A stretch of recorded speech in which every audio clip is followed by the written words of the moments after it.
Now, moving further to the neurovasculature of thoracic wall, we will start with its blood supply. You know that the heart pumps the oxygenated blood to the whole body through various arteries. So, the intercostal spaces receive their blood supply from the anterior and posterior intercostal arteries, which pass around the wall between adjacent ribs in intercostal spaces. These arteries originate from the aorta and the internal thoracic arteries, which itself arises from the subclavian arteries.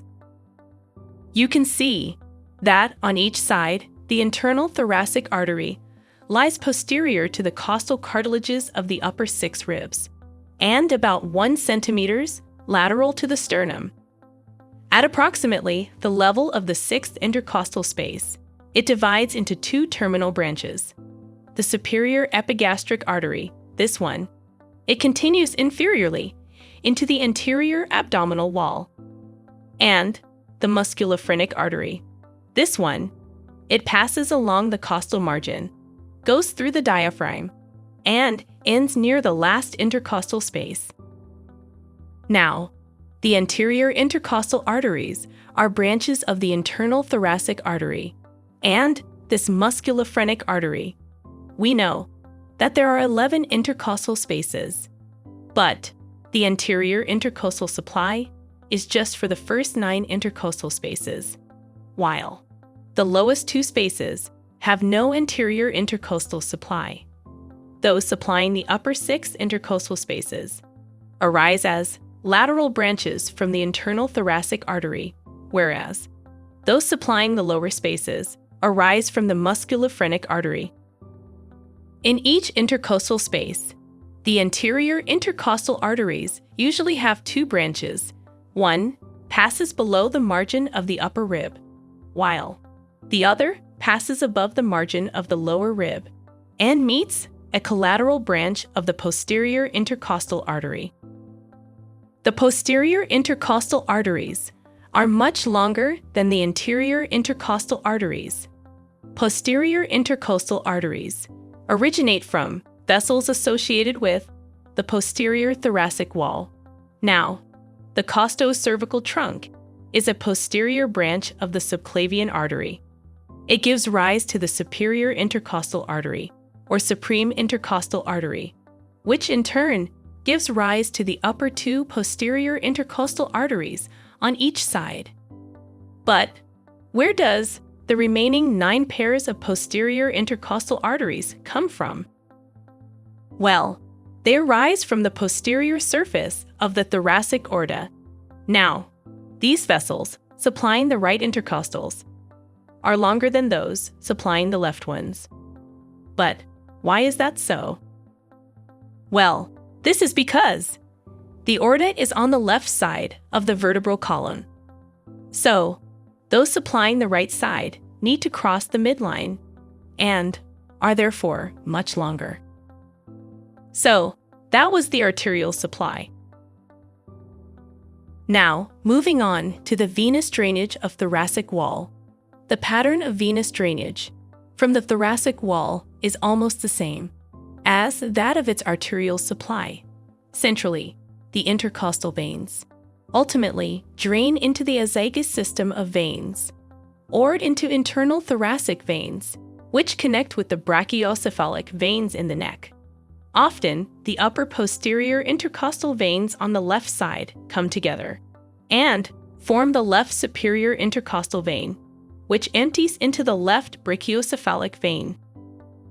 Similarly, the upper posterior intercostal veins on the right side may come together and form the right superior intercostal vein, which empties into the hemiazygous and azygous vein. While, on the other hand, the anterior intercostal veins drain anteriorly into the internal thoracic and musculophrenic veins. Now, after the vasculature of the thoracic wall, we need to discuss its lymphatic vessels.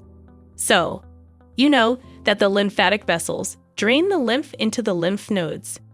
There are mainly 3 lymph nodes that are worth noticing here. that the lymphatic vessels of the thoracic wall drain into. These include peristernal nodes, associated with the internal thoracic arteries, and they in turn drain into bronchomediastinal trunks. Next are the intercostal nodes that are associated with the heads and necks of ribs. Intercostal nodes in the upper thorax also drain into bronchomediastinal trunks, whereas those in the lower thorax drain into the thoracic duct. And lastly, the diaphragmatic nodes associated with the diaphragm. These are located posterior to the typhoid and at sites where the phrenic nerves penetrate the diaphragm. Not only this, but they also occur in regions where the diaphragm is attached to the vertebral column. The diaphragmic nodes interconnect with the peristernal nodes, prevertebral nodes, juxtaesophageal nodes, brachiocephalic nodes, and the lateral aortic, or lumbar nodes found in the abdomen. While the superficial regions of the thoracic wall drain mainly into axillary lymph nodes in the axilla, or peristernal nodes. I am showing here just the major lymphatic vessels and lymph nodes of thoracic wall only. So, this is how the lymphatic drainage of thoracic wall looks like. Next up is the most important part of the topic, and that's the innervation of the thoracic wall. So, the thoracic wall is mainly innervated by the intercostal nerves, which are the anterior ramming of spinal nerves T1 to T11. The first 11 intercostal nerves lie in the intercostal spaces between adjacent ribs, while the anterior ramus of T12 lies below rib 12, hence called the subcostal nerve. Each intercostal nerve initially passes between the parietal pleura and the posterior intercostal membrane. At the angle of the ribs, it comes to lie in the costal groove of the corresponding rib, between the innermost and internal intercostal muscles you can see here. Also remember that the nerve is lying inferior to both the artery and the vein. Now, the intercostal nerves are either typical or atypical. Third to the 6 pairs of nerves are called as the typical nerves, while the atypical nerves are T1, T2, and T7 to 11. They are considered atypical because, in addition to innervating the thoracic wall, they go beyond the thoracic wall to supply the other regions, as brachial plexus, in the case for T1 and T2, or the abdomen and peritoneum, as is the case for T7 to 11. Well, a typical nerve has several branches. These include the communicating branches, where rami communicates to the sympathetic trunk. A collateral branch is present at the angle of the ribs, which passes along the superior border of the rib below, supplying the intercostal muscles and parietal pleura. Also, there's a lateral cutaneous branch, which divides into an anterior and posterior branch and innervates the overlying skin. And lastly, there's terminal branch, the anterior cutaneous branch, which actually divides into a medial and a lateral branch and innervates the skin of the anterior chest wall or the abdomen. Exception is the first intercostal nerve, T1, that divides into a superior and inferior branch and has no anterior cutaneous branch. The larger superior branch joins the brachial plexus, whilst the inferior branch passes beneath the first rib to run in the first intercostal space. Another exception is the second intercostal nerve that is joined to the medial cutaneous nerve of the arm by the intercostobrachial nerve branch. The second intercostal nerve consequently supplies the skin of the armpit and medial side of the arm. Now, At the costal margin, the 7th to 11th nerves pass from the intercostal spaces to lie between the muscles of the interior abdominal wall. They supply the anterior abdominal wall muscles, overlying skin, and parietal peritoneum. The subcostal nerve lies between the muscles of the abdominal wall.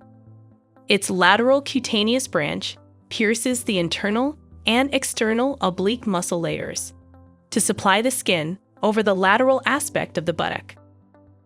So, that was about the neurovasculature of thoracic wall, where we had a detailed discussion on the arterial supply, venous, lymphatic drainage, and the innervation. After intercostal spaces, let's have a look at the primary muscle of respiration, the diaphragm. Explore our extensive library of over 1,800 video lectures to learn about a wide range of topics. Only on sqadia.com.